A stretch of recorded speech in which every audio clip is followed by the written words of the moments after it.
Entrei na casa dos meus pais com o vestido de noiva que eu tinha mandado fazer sob medida. A Hailey girava embaixo do lustre.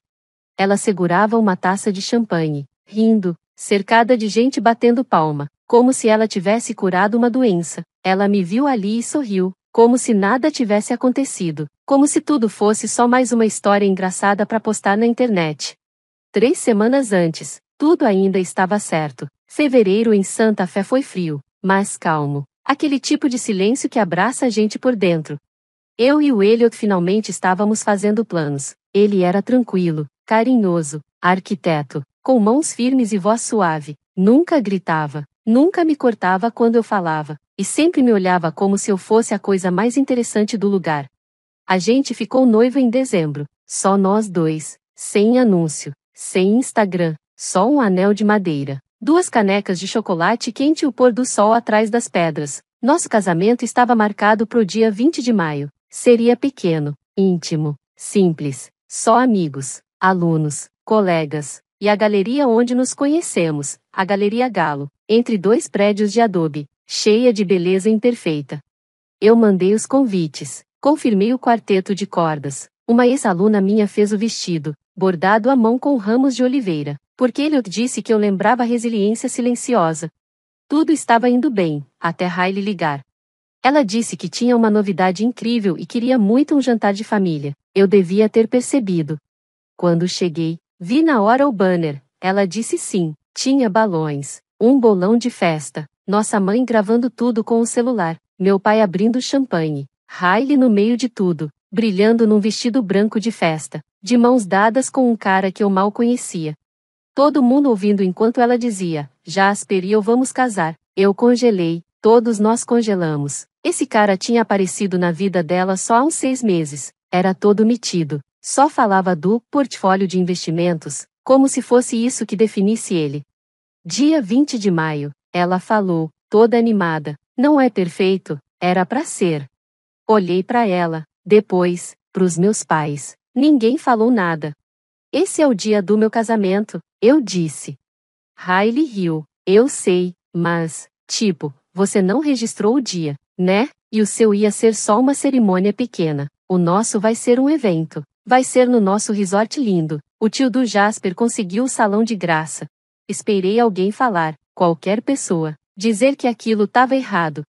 Meu pai só deu de ombros. Faz sentido, Lena. O casamento da Hailey vai ter mais gente, mais família. Vai aparecer na mídia. Minha mãe completou. Você pode mudar pro fim de semana seguinte. Não é como se fosse importante. O seu é mais íntimo mesmo. Me senti vendo um acidente em câmera lenta. Não conseguia me mexer. Meu coração disparado. Garganta seca. Eu não vou mudar a data. Falei baixinho. O sorriso da Hailey sumiu. Por que você tá sendo tão egoísta? Fiquei parada ali, tentando entender tudo. A decoração, as câmeras, o fato de que ninguém ali achava estranho. Peguei meu casaco e fui embora. Minha mãe ainda chamou, pensa na família, querida. Mas eu não olhei para trás, não dessa vez. Na quinta de manhã, o telefone tocou. Eu tava no meu escritório, no campus, corrigindo trabalhos de design do meio do semestre, com uma xícara de café frio do lado, quando meu celular vibrou. Oi, aqui é a cara, da Galeria Galo. Desculpa te ligar assim do nada. Eu sentei direito. Aconteceu alguma coisa? Ela fez uma pausa. Tivemos uma mudança na reserva de maio. Dia 20. O espaço foi reservado de novo. Pesquei. Não, isso não pode ser. Essa data é nossa faz mais de um ano. Eu sei. Conferi os registros 2 vezes. A nova reserva foi feita pessoalmente ontem, pela Hailey Caldwell. Nem ouvi o resto. Tudo ao meu redor parou. O barulho das luzes. O vento na janela. Eu olhava pro nome dela. O mesmo nome que cresceu comigo, que soprou vela comigo, que dividiu meus segredos, agora estava num contrato que era meu. A Hailey não só ficou com a minha data, ela pegou o nosso lugar, o espaço onde eu e o Elliot imaginamos nosso começo, o lugar onde ele me beijou pela primeira vez, perto daquela escultura de vidro quebrado. Era o único lugar que tinha a ver com a gente. Desliguei o telefone sem me despedir, fiquei ali parada, sem sentir nada. Quando contei pro Elliot à noite, ele ficou calmo, sentou comigo no sofá quentinho, pegou minha mão e me deixou desabafar. Contei tudo, como me ignoraram, como a Riley sorriu como se tivesse ganhado um prêmio, como minha mãe disse, é só um lugar. E o Elliot só balançou a cabeça, como se já soubesse que essa dor era bem maior que só uma questão de espaço. No dia seguinte, fui até a casa dos meus pais. Não era para pedir ajuda, era só para ver se ainda tinha um pingo de justiça neles. Mas nem cheguei na terceira frase.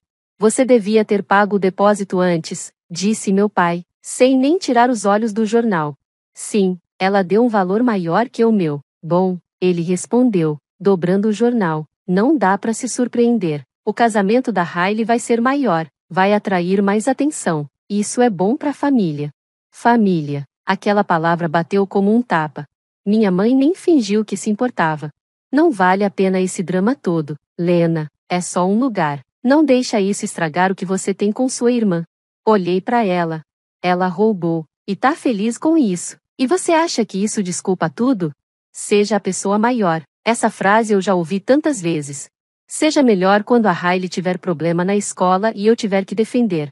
Seja melhor quando ela bateu no meu carro aos 19 e nunca me pagou. Seja melhor quando a mamãe disse que queria que nós duas fossemos mais parecidas com a Riley.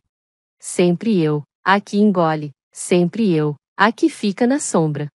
Saí sem falar mais nada. Naquela noite, apaguei o quadro de casamento que eu vinha montando fazia 14 meses. Fechei as pastas do Pinterest. Cancelei a floricultura. Dobrei meu vestido e guardei de volta na bolsa, fechando o zíper como se eu estivesse guardando uma parte de mim que já não fazia mais sentido. Aí falei pro Elliot, não quero mais fazer isso. Ele levantou os olhos do caderno de desenho. Fazer o quê? Fingir que tá tudo bem. Fingir que eu tô bem sendo deixada de lado. Ele não respondeu de cara, só fechou o caderno, se levantou, pegou as chaves e disse, vem comigo. Eu fui, sem perguntar nada. Sem saber se eu estava fugindo ou, finalmente, acordando. A gente dirigiu em silêncio. Devia ser quase 7 da noite quando Elliot entrou na estrada 285, longe das luzes da cidade. O deserto se espalhava ao nosso lado, parecendo uma pintura esquecida. O céu lilás sumia aos poucos na terra dourada. Eu não perguntei para onde a gente estava indo, nem me importei. Eu estava cansada, mas não só fisicamente, estava vazia. Carregando peso demais, por tempo demais, por causa de todo mundo. E agora, até a única coisa que era para ser nossa, tinham tirado de mim como se não tivesse valor nenhum. Dirigimos mais uns 20 minutos até chegarmos em Tesuque Hills.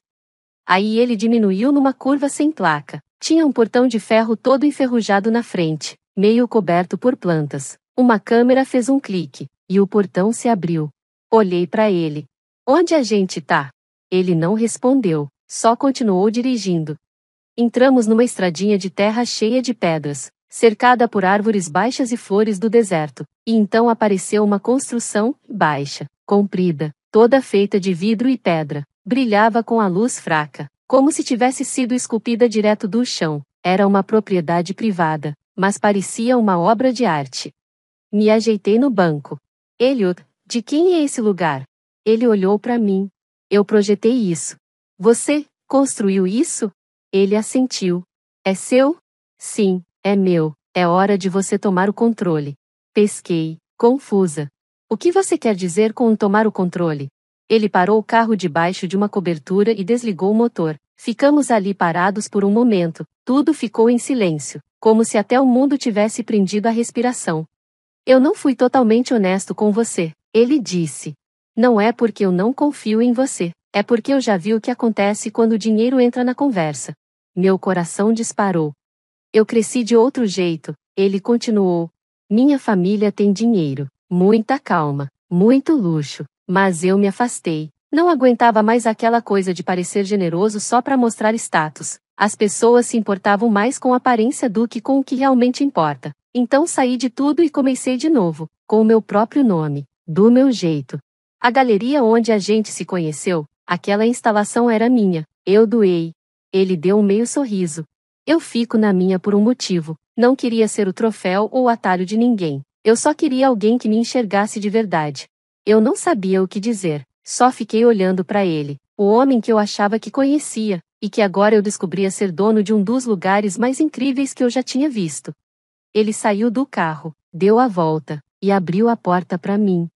Segui ele por uma passarela de vidro até o centro da propriedade. As luzes acenderam com sensores, revelando um lugar super moderno. O chão era de cimento polido, os sofás de couro bem macio, estantes de madeira cheias de livros de arte. No meio da casa, tinha um jardim interno com um espelho d'água iluminado por baixo. Isso é inacreditável, eu sussurrei. Ele parou ao lado do espelho d'água e olhou para mim. Se você ainda quiser casar no dia 20 de maio, Lena, esse lugar é seu. Tudo isso, pra gente casar, ou pra qualquer coisa que você quiser. Senti a garganta apertar. Você tá fazendo isso só pra superar a Riley, né? Ele balançou a cabeça devagar. Não, tô fazendo isso pra ninguém nunca mais apagar você. Fiquei ali parada naquele lugar silencioso, ouvindo o eco da água, e alguma coisa mudou dentro de mim. Não era só gratidão, nem só amor, era respeito, dignidade. Depois de tanto me encolher, de tanto engolir coisas calada, alguém tava me dando algo sem que eu precisasse lutar por isso. Um lugar só meu, um futuro que eu podia chamar de meu. Peguei na mão dele. Então vamos fazer isso ser inesquecível. Ele sorriu. Ela, Riley, não fazia ideia do que vinha por aí. A mensagem chegou às 22h42. Eu tava deitada na cama, olhando pro teto, pensando em como fui de noiva figurante na história de outra pessoa. Meu celular vibrou no criado mudo. Jasper Blackwell começou a te seguir no Instagram. Só isso já era estranho. Quase nem tínhamos conversado. Eu lembrava dele em umas férias de família, sempre falando por cima dos outros, sempre com um copo na mão, sempre achando que era o mais interessante da sala. Mas o que veio depois me fez sentar na cama. Mensagem direta. Você merecia algo melhor do que fizeram com você. Podemos conversar? Fiquei encarando a tela. 1, 2, 3 vezes. Parte de mim achou que era pegadinha. Mas outra parte, bem mais conhecida, sabia exatamente o que estava acontecendo. A fantasia perfeita da Riley estava começando a desmoronar. Mesmo assim, não respondi, travei a tela e tentei dormir, mas as palavras não saíam da minha cabeça. Podemos conversar? Na manhã seguinte, mostrei a mensagem pro Elliot. Ele nem ficou surpreso. Responde para ele, ele falou, calmo. O quê? Por quê? Porque às vezes é nas rachaduras que a gente enxerga mais do que na superfície. Então eu respondi. Escrevi só uma palavra, meu. A resposta dele veio quase na hora. Jasper, porque eu não sou cego. Eu tô vendo o que tá acontecendo, e tô começando a achar que sou só mais um enfeite na história dela.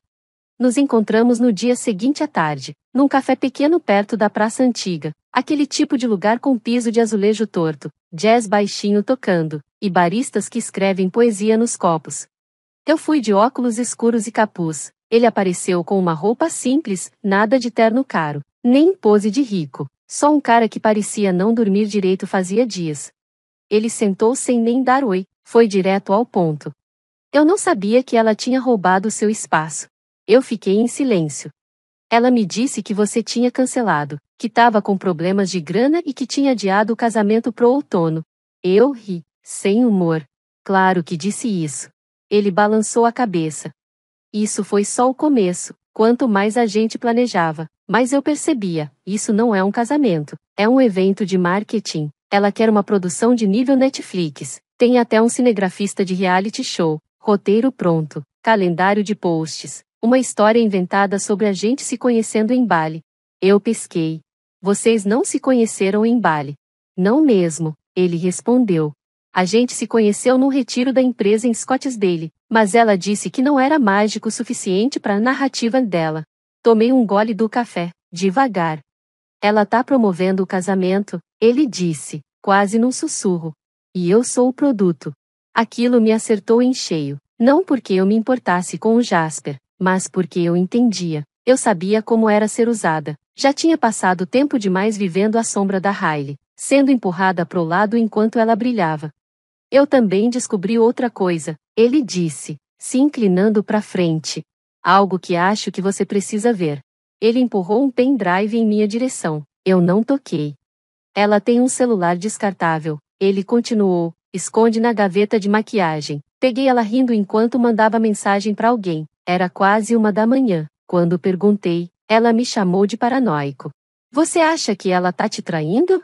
Não sei, mas sei de uma coisa, ela tá mentindo, e tá montando esse casamento como uma campanha publicitária, e você é a vilã da história dela. Olhei para o pendrive. O que tem aí?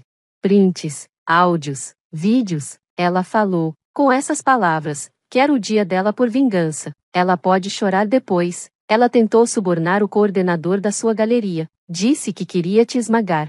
Minha mão tremeu um pouco quando peguei o pendrive. Por que você tá me dando isso? Porque eu cansei de ser usado, e talvez eu queira que ela aprenda o que é consequência de verdade. Ele levantou, ajeitou o paletó, e parou antes de sair. Se você estiver planejando alguma coisa, eu quero ajudar. Voltei para casa naquela noite, abri meu notebook e assisti tudo. Quando terminei, Elliot apareceu com uma taça de vinho tinto. Ele olhou para mim e nem precisou perguntar, só disse: "É por isso que a gente não desiste." E eu acreditei nele, porque agora eu não estava mais lutando só por um casamento. Eu estava lutando pelo pouco de respeito próprio que minha família ainda não tinha tirado de mim. Elliot não me perguntou o que tinha no pendrive, nem precisava. Ele só ficou me olhando enquanto eu ficava ali sentada, na mesa da cozinha, por mais de 1 hora, ouvindo a voz da Hailey de novo e de novo, a risada dela, o jeitinho debochado, a crueldade disfarçada. Ela vai cancelar, ela falou pro coordenador da galeria. Ela sempre faz isso, ela é fraca, esse lugar merece alguém que saiba usar de verdade. E cada vez que eu ouvia isso, alguma coisa dentro de mim se quebrava, e se reconstruía, mais forte. Eu não era fraca. Só fiquei quieta, e tem uma diferença. Naquela noite, o Elliot fez 3 ligações discretas. Eu não ouvi o que ele disse. Só dava para escutar o jeito dele falar, calmo, firme, tranquilo. Era o mesmo tom que eu imaginava ele usando quando fechava acordos difíceis ou resolvia obra bagunçada. Depois ele voltou para mim e disse só uma coisa: a gente começa amanhã. Na manhã seguinte, os convites do nosso casamento chegaram. Eram personalizados, lindos, em envelopes verde escuros, com letras douradas e selos de cera. O Elliot tinha mandado fazer meses antes de tudo acontecer. Nunca pensei que a gente fosse usar, mas agora, olhando para eles pareciam mais do que convites, pareciam uma resposta. Cada convite tinha um código RSVP exclusivo. Nada de site, link ou hashtag, só um número. Quem colocava o número, recebia o caminho até o Sage State, um lugar secreto, que só existia para quem o Elliot deixava entrar. A lista de convidados foi feita com cuidado: artistas, curadores, professores, ex-alunos que cresceram na vida, pessoas que já foram traídas por quem confiavam, mulheres quietas que aguentaram muito, e que agora tinham motivo para comemorar. 1 semana depois, começaram os boatos. Primeiro foi um post num blog da Southwest Artline, falando de um casamento secreto com o famoso arquiteto Elliot Montgomery numa propriedade artística escondida em Texukills. Depois, começaram os cochichos nas escolas. Vieram as mensagens diretas, e então, a ligação da Hailey. Depois de 2 semanas de silêncio, ping. Hailey. Oi, irmã. Só para avisar que vamos lançar o trailer do nosso casamento esse fim de semana. Achei que devia saber, já que o seu casamento pode parecer meio simples perto do nosso. Fiquei olhando a mensagem. Nem tremi. Ela queria me provocar. Deixei. O que ela não sabia é que o tal trailer nunca ia sair. Não depois do que estava para acontecer. 3 dias depois, o Albuquerque Journal publicou uma matéria exclusiva: o herdeiro da arquitetura, Elliot Montgomery, vai se casar com a educadora artística Lena Caldwell em uma cerimônia privada numa propriedade especial. A lista de convidados incluía líderes da região, curadores importantes, e gente da mídia nacional. Ao meio-dia, já tinham mais de 20.000 compartilhamentos. Por volta das 15h, mais uma mensagem da Hailey. Dessa vez em caixa alta: por que o Jasper não quer fechar nossa lista de convidados? O que você disse para ele? Eu nem respondi. Estava sentada com o Elliot, no pátio do Sage, ajudando a organizar os lugares. O sol estava gostoso, o ar tinha cheiro de chá de cedro com limão. Pela primeira vez em semanas, eu me senti em paz. Você quer que ela fique longe da imprensa? O Elliot perguntou, com um sorriso de lado. Olhei para ele. Ela nem foi convidada, ele não perguntou mais nada. No meio da lista de convidados, um nome estava circulado com tinta. Margaret Yates, editora-chefe da Modern Woman. A Hailey tentava sair nessa revista fazia 2 anos. A Margaret ia no nosso casamento. Eu não comemorei. Não gritei. Só olhei pro nome e disse baixo: deixa ela descobrir do mesmo jeito que eu descobri, em público. Elliot se aproximou, beijou o topo da minha cabeça e sussurrou: ela vai.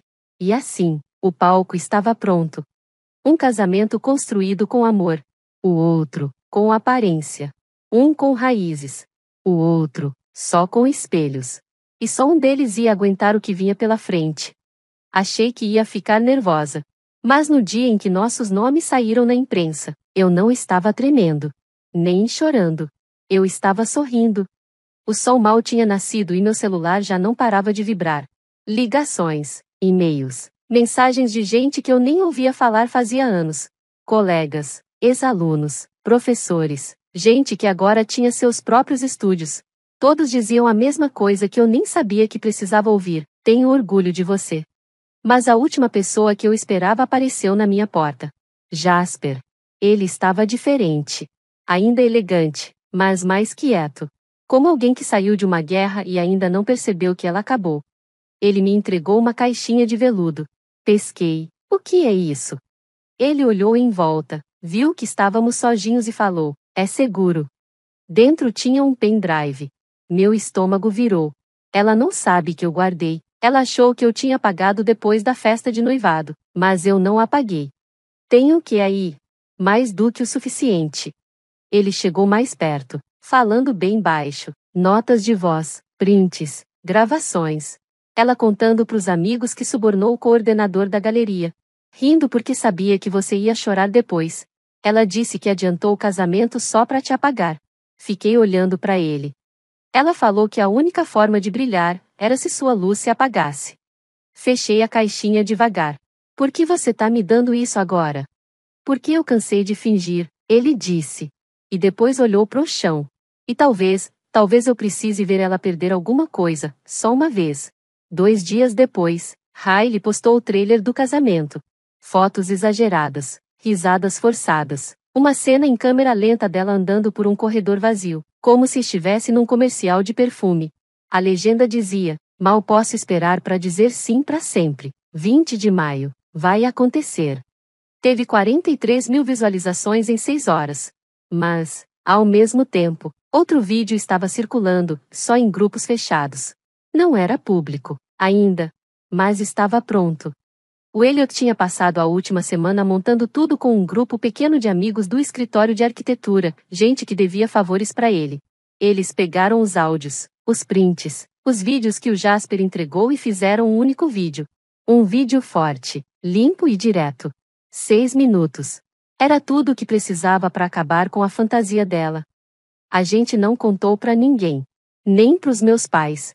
Porque tem coisas que são mais fortes quando acontecem de surpresa. Naquela noite, eu e Elliot ficamos sentados no pátio vendo o sol sumir atrás das colinas vermelhas. Ele segurou minha mão, mas não disse nada. E aí eu percebi uma coisa: eu não tinha mais medo. Eu não estava me escondendo. Eu não estava me encolhendo. Pela primeira vez, como adulta, eu estava de pé, de verdade. E o mundo ia ter que se ajustar a isso. Na manhã seguinte, mais uma mensagem da Hailey. Acabei de ver a lista da Southwest Society. Como você conseguiu a Margaret Yates? Eu não respondi. Só mandei uma mensagem pro Elliot com 2 palavras. Solta isso. Às 9h02, o vídeo foi ao ar. Não em rede social. Nem no YouTube. Mas numa página privada, ligada ao nosso convite de casamento. Qualquer pessoa que fosse ao nosso casamento, ia ver. Todo mundo que a Hailey queria impressionar. Eles iam ver aquilo primeiro. Ao meio-dia, começaram as consequências. O gerente de relações públicas dela mandou um e-mail desesperado para os patrocinadores. Não sabíamos de nenhum problema pessoal acontecendo. Por favor, suspendam as parcerias públicas até novo aviso. 3 marcas cancelaram. 2 ficaram quietas. Às 3 da tarde, ela me ligou. Eu não atendi. Às 6, ligou pro Elliot. Ele nem olhou pro celular. Às 10h17 da noite, ela postou uma história enigmática no Instagram. Tem gente que faz qualquer coisa por atenção. Cuidado com quem você confia. Mas ninguém respondeu. As curtidas caíram 80%. Os comentários estavam cruéis. E isso era só o começo, porque o dia 20 de maio estava chegando. E ela não fazia ideia do que a gente tinha guardado para a recepção. O dia começou em silêncio. Mas não aquele silêncio tenso. Era um silêncio calmo, cheio de clareza. O céu sobre Sade State estava limpo. O ar da manhã era fresco, como um cobertor leve sobre os ombros. Da suíte de noiva, vi os carros pretos chegando devagar na entrada. Motores suaves, janelas escuras, e gente que eu só tinha visto em capas de revistas ou em placas de museu, descendo, tirando a poeira do deserto dos sapatos caros. Margaret Yates chegou às 11h08. Aiden, às 11h12. Ele não falou nada quando me viu na porta do corredor. Só me entregou o mapa final dos assentos e disse: "Ela não está lá." Eu só respondi com a cabeça. Ótimo. A cerimônia começou exatamente às 2 da tarde.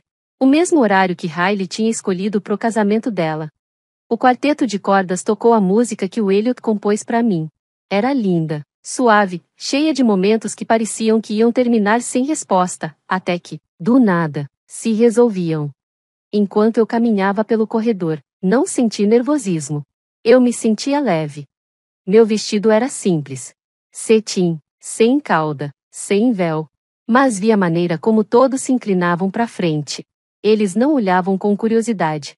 Eles olhavam com respeito. Eles não estavam lá para fofoca. Eles estavam lá pela verdade. Quando cheguei até o Elliot, ele não falou nada. Só pegou minha mão.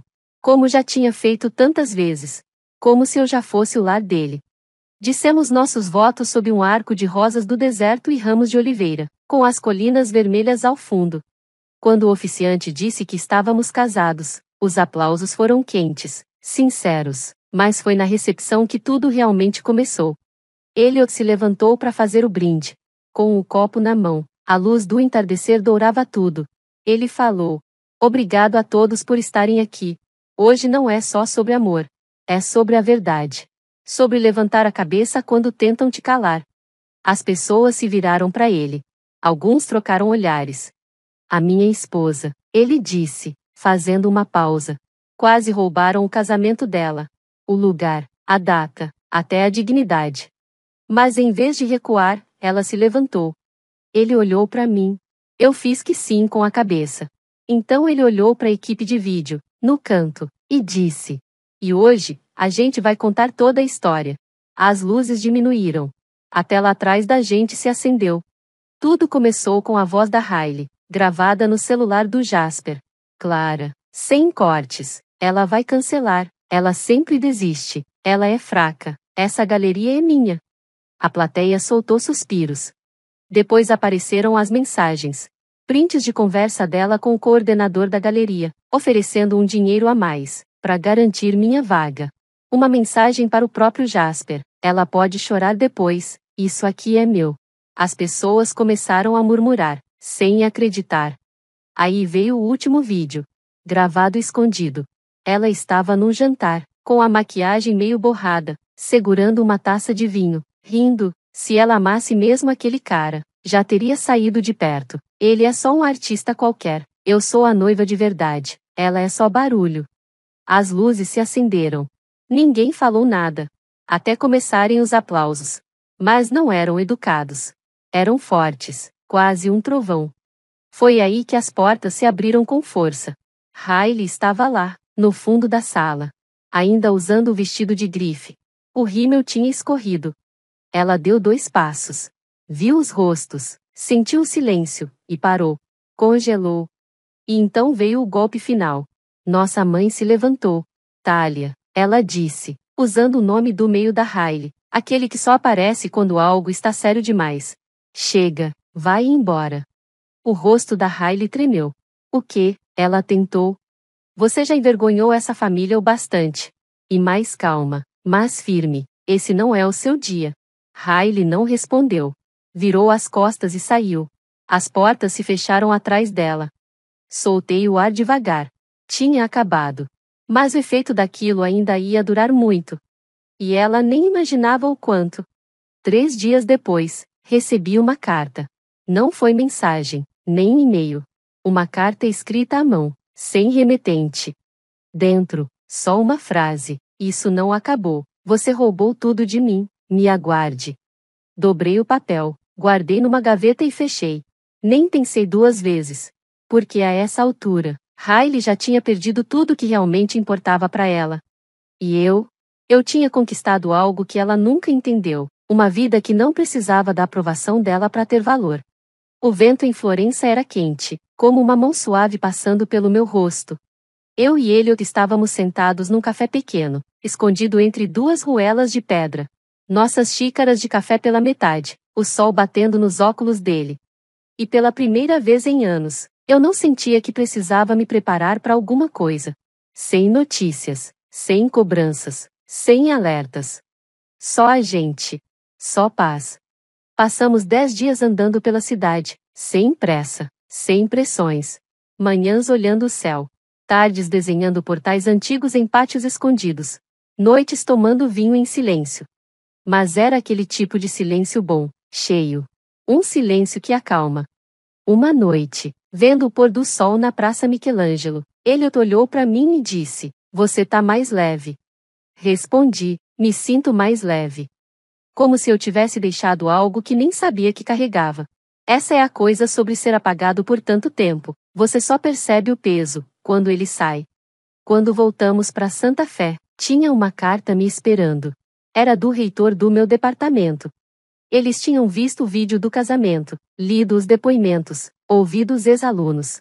Queriam me oferecer um novo cargo, diretora de artes e iniciativas de equidade. Com apoio financeiro para começar um programa de mentoria para estudantes artistas que quase nunca têm espaço. Eu disse sim. E algo dentro de mim se abriu. O programa começou pequeno. 6 alunos. Alguns eram os primeiros da família na faculdade. Outros já tinham escutado que não vendiam bastante para esse mundo. Teve um aluno que foi zoado por desenhar arte abstrata, e não algo realista. Eu via um pedacinho de mim em cada um deles. As partes que mandaram encolher, ficar quieta, sair de cena. Eu falei para eles o que ninguém nunca me disse: você não precisa gritar para ser forte, só precisa ser claro. E eles ouviram. Enquanto isso, a Riley sumiu. O Instagram dela ficou vazio. Nada de marcas, nem cafés da manhã chiques, nem contagem regressiva para casamento. A equipe dela largou ela. Os patrocinadores desistiram. Até a marca de cuidados com a pele que ela ia lançar mandou um aviso silencioso dizendo que não queria mais. Dizem que ela voltou a morar com nossos pais. Nunca fui atrás para saber. Não precisei. Porque, pela primeira vez, o silêncio dela não parecia perigoso. Parecia fim. Umas semanas depois, vi nossa mãe na feira. Ela estava colocando laranjas no saco, de óculos escuros, mesmo lá dentro. Não falou comigo, só ficou parada, esperando eu passar. Olhei para ela por um instante. A mesma mulher que dizia: não cause problema, seja gentil. A mesma que me mandou ceder, porque o casamento da Riley tinha mais atenção da mídia. Mas eu não senti raiva. Não mais. Só fiquei triste por ver o quão pequeno o mundo dela tinha ficado. E segui andando. Algumas noites ainda penso no momento em que tudo virou. Não foi quando Riley roubou o local. Nem quando Elliot contou sobre Sagevin. Nem mesmo quando o vídeo passou na recepção. Foi quando eu disse: chega de fingir. Ali foi o começo. Foi quando parei de viver esperando por desculpas que nunca viriam. E comecei a viver por mim. Riley tentou tirar tudo de mim. Mas no fim, sem querer, ela me deu algo que nunca tinha me dado. Uma razão para me levantar. Para pegar meu nome de volta. Para me escolher, por inteiro, sem culpa, para sempre. E isso, eu nunca vou devolver.